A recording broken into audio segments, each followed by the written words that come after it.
G'day guys, welcome back to the workshop. It's been this is a late video upload. I'm sorry about that.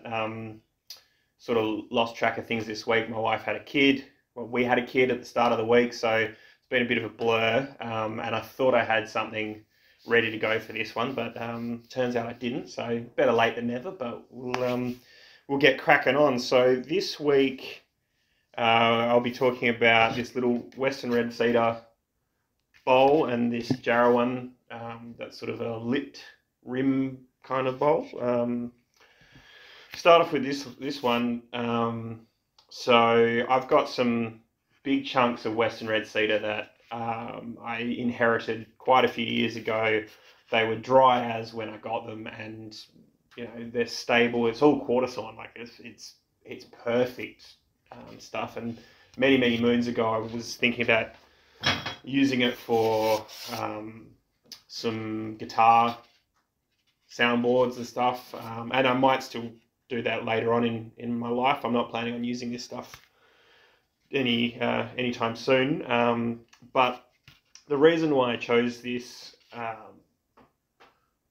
was because I haven't done a lot of softwood turning.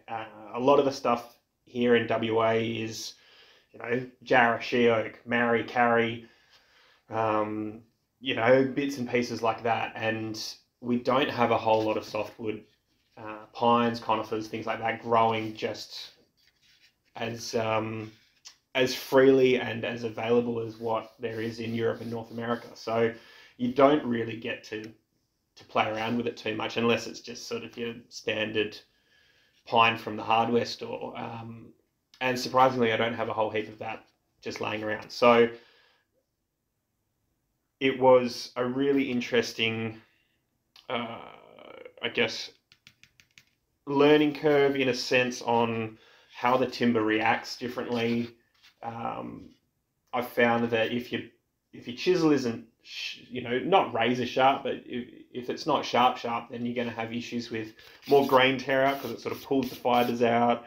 You've got to think about grain direction a bit more because it's not supported. So a lot of people, or I guess the general rule of thumb with turning is always go downhill, and so you're turning with supported grain. So in a sense of a bowl, downhill is this way. So the fibers in the wood are sort of like this, and if I was pulling my chisel back this way, you're going to get the fibers sort of pulling out. So you've got to think about, it's almost like patting, stroking a cat backwards, is a good way to, a good mental image, I suppose. So that was something that I knew about beforehand going into this, but it was something that I had to be a bit more aware of, because when you're turning all the hardwoods that you've got here, you've still got to think about it. You still get tear out and big chips if you do it wrong, or you get something that's got some really gnarly grain in it, but is a little bit more forgiving because it is that dense. And so that was the sort of the main reason going into this, and dealing with something like it's this bowl is light as it's got no weight to it. So I had to deal with some flexing on the lathe as well, especially it's got the wall thickness on this is very fine, very dainty, it's very light, it's airy, which I really like about this. It's a surprise every time I pick it up, and it's like, oh, it's almost floating away. This could be a really good base to doing some piercing work, cutting out some shapes in it, and I might do that a bit later on, whether it's for this channel or just for a bit of fun, I'm not too sure. But I guess the premise of this whole challenge to myself is getting a good standard of wall thickness and things, and I really think I've nailed it on this. The grain isn't overly fancy, or it isn't, it's just straight grain, quarter sawn, and but I think in a sense it holds a bit of beauty in its simplicity. yeah, it's a bit of a surprise. I really like this one. If there was, or that, I guess, you know, being a critique and having to talk about a negative thing or something that I don't like or would change in the future, and I've said this on a few other ones, I think this needs a smaller base on it. If I'd come down, you know, brought it in another, you know, squished it in another 5 mil or something just to make it a bit smaller, I think it would have really helped with lifting it up, making it a bit more dainty. That goes with the lack of weight in it. But yeah, again, look, it's a simple bowl. There's no real design elements in this that are fantastic or different, but the challenge was turning a different type of timber that I don't use very much of. There's more problems and constraints or different problems and constraints that when I turn a piece of Jarrah, it's sort of, it's in there in the brain already. Like, I know, look out for this and make sure your chisel's sharp when you do that. Whereas this, there was a little bit more thinking about, and yeah, there was that was the big takeaway from this one. In the video, you would have seen I tried to put a finish on the lathe. I think one of the guys that follow me, Alex, you suggested in a earlier video using something like shallow wax or something similar, like in a friction-based polish. I've had good results with something like that on previous projects, so I thought I'd give it a shot, and it failed in a huge way. It was all patchy. I'm guessing I just didn't put enough on initially and it soaked up unevenly, and then I guess the wax side of things hardened up and then it wasn't soaking in properly. So trying to buff it out and get a good even finish on it, it went down like a lead balloon. So thankfully it was a bit of a trial and error, and sanded it back and put just the standard wax, standard oil on that I normally do. I will try and do a friction polish with that shallow wax again, but not on a softwood. I'll do it on something that I know will work or have used in the past, and so I don't have a catastrophic. It almost, like, it could have been that bad that if this was something that was a really fantastic, I'm very happy about this piece too, that was horrible, this is going to be kindling now. So glad I tried it, and now I know that in the future, if I'm going to try it on something like this, then I will either load up the rag more or just avoid it completely and put a different kind of finish on it. Maybe, yeah, but, you know, interesting little learning curve that was.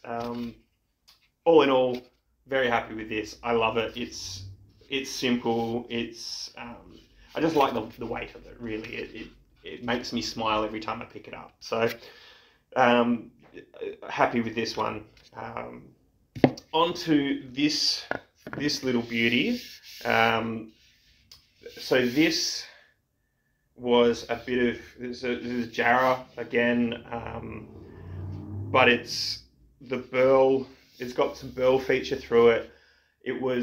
I had in my collection, I've got some small Jarrah burls that are still somewhat attached to the tree. So they weren't sliced off at the tree and just held. It was a scallop almost taken out. And I took the burl cap off for another project and had the rest of this laying around. And I thought, well, look, there's some funky grain that I can see through the bark, and I thought, let's give it a crack. It was a nice thick piece, so and I couldn't be happier with the figure that came through this. It is so interesting. You've got this at the bottom. You've got this nice burl, all the eyes like that are down the bottom, and it's coming through to this almost like it's got this awesome sort of curl through it, almost into a quilt, and just the the color from the sapwood all into this nice. It's not the darkest Jarrah ever. It's quite pink, but it is just, it's a fantastic piece of wood. And I'm, you know, there's a lot of really nice bits of wood out there, but it was a surprise to find this hidden amongst just a log that the special part was supposed to be the burl. And frankly, the burl that I cut off this is it's not great. It's not the best one I've ever seen in the world. So I guess the trash or the offcut has become the prime piece. So really happy about that. I wanted to try a bowl with a bit more of a serious lip or rim, I guess. So it incorporated a bit more of like a hollowing technique. And again, I think I've done really well with keeping good wall thicknesses. The base isn't too thick, like the transitions are all good. It's just come out pretty well. Like the shape, I was looking at this afterwards, and I feel like this would have, if this bowl was scaled up, I don't know, 30%, and was just a bit bigger, I think it would have looked, nicer. I think I think as a bigger piece, it would have just played the part a lot better. But again, you're limited by what timber you have, and as I've said before, I kind of just throw these on the lathe and see where it takes me. So